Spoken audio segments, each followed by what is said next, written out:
Assalamualaikum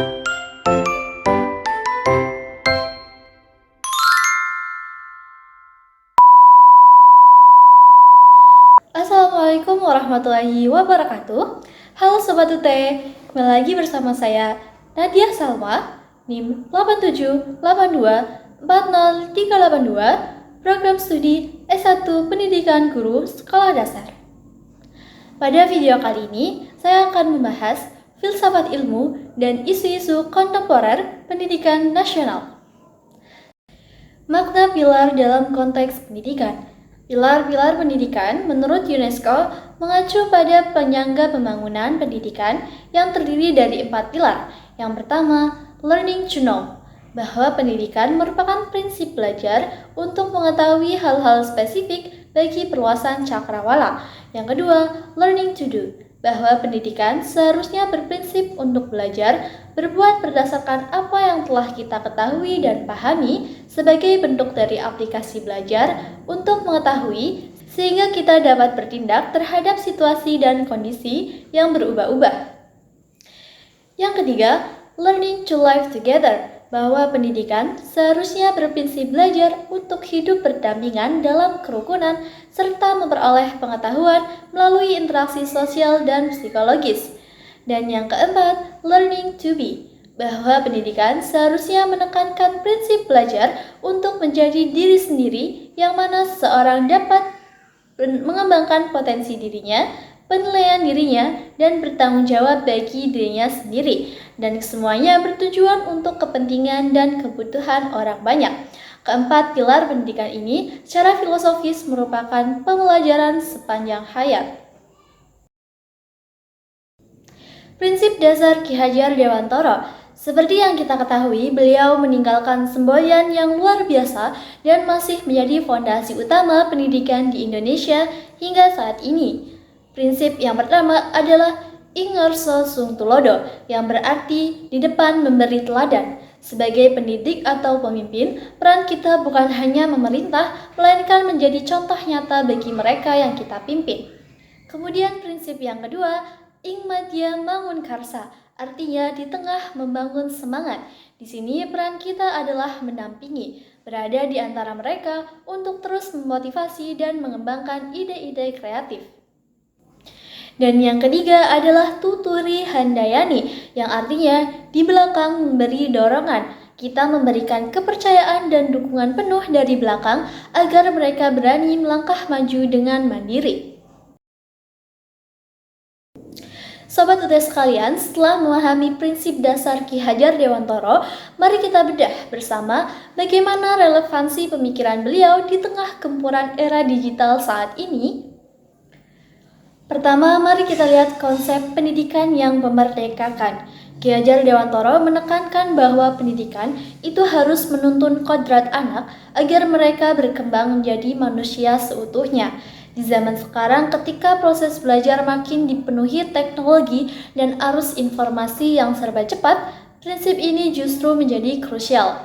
Teknologi seharusnya memerdekakan potensi siswa, bukan malah membuat mereka terkekang atau kehilangan arah. Kedua, dalam konteks pendidikan digital, kita harus sepakat bahwa esensi pendidikan digital bukan hanya sekedar membuat peserta didik bisa memakai gawai atau printer mengoperasikan aplikasi saja. Lebih dari itu, tantangan kita adalah membentuk nalar kritis, etika bermedia, serta tanggung jawab sosial mereka saat berselancar di dunia maya. Oleh karena itu, gagasan beliau hadir sebagai penyeimbang yang sangat kuat dalam menjembatani antara penguasaan teknologi modern dengan pembentukan manusia yang berkarakter.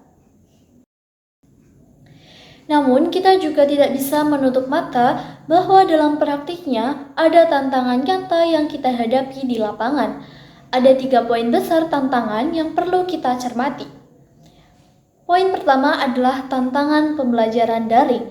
Kita merasakan sendiri bagaimana interaksi antara guru dan siswa seringkali terasa kurang personal. Akibatnya tidak sedikit siswa yang cenderung pasif, bahkan sekedar mengejar presensi atau kehadiran tanpa benar-benar memahami materi yang disampaikan. Poin kedua, literasi digital dan karakter. Literasi digital saat ini bukan lagi pilihan, melainkan kebutuhan dasar untuk memilah informasi dan menghindari hoax. Di sisi lain, pendidikan karakter harus benar-benar diwujudkan dalam tindakan nyata untuk mencegah maraknya perundungan cyber dan sikap intoleransi di media sosial.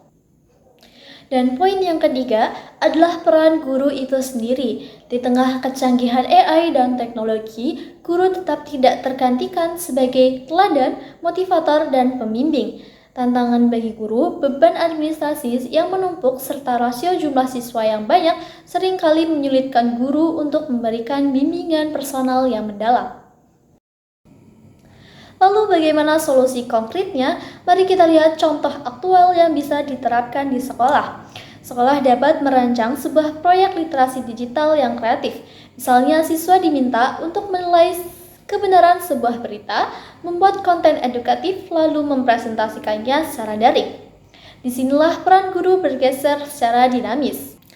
Guru menjalankan peran Igmatio Mangunkarso dengan terus memotivasi siswa di tengah-tengah pengerjaan proyek dan sekaligus menerapkan Tuturi Handayani dengan memberikan ruang inisiatif serta kepercayaan penuh kepada siswa untuk berkarya.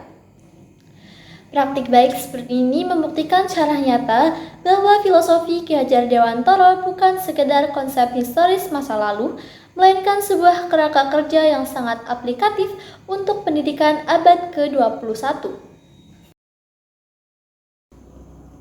Sampailah kita pada poin refleksi. Pilar pemikiran Ki Hajar Dewantara sesungguhnya mampu menjawab carut-marut persoalan pendidikan nasional kita saat ini. Mengapa? Karena beliau menuntut adanya keseimbangan mutlak antara kecerdasan akademik, kekuatan karakter, dan kebebasan belajar yang bertanggung jawab. Jika keluarga, sekolah, dan masyarakat benar-benar bersinergi menjadi tripusat pendidikan yang aktif, maka akar masalah seperti rendahnya literasi digital, lemahnya karakter, atau sistem belajar yang terlalu berorientasi pada nilai angka semata, perlahan-lahan pasti bisa kita kurangi. Dengan kata lain, orientasi pendidikan nasional kita sudah saatnya bergerak dari yang sekedar mengejar konten menuju esensi yang sesungguhnya, yaitu menuntun tumbuhnya manusia merdeka yang cakap digital, beretika, dan berdaya sosial. Sebagai kesimpulan dari pemaparan kali ini, prinsip Ki Hajar Dewantara tetap sangat relevan dalam menghadapi tantangan pendidikan di era digital. Prinsip pendidikan yang memerdekakan dan menuntun kodrat anak adalah landasan penting untuk menyeimbangkan pesatnya penguasaan teknologi dengan nilai-nilai kemanusiaan. Melalui peran guru sebagai pembimbing, penguatan literasi digital yang tepat, serta sinergi kokoh dari tripusat pendidikan, kita dapat mengantarkan peserta didik tumbuh menjadi pribadi yang cakap digital, mandiri, beretika, dan bertanggung jawab dalam kehidupan bermasyarakat. Sekian dari pemaparan kali ini, saya Nadia Salma. Terima kasih. Wassalamualaikum warahmatullahi wabarakatuh.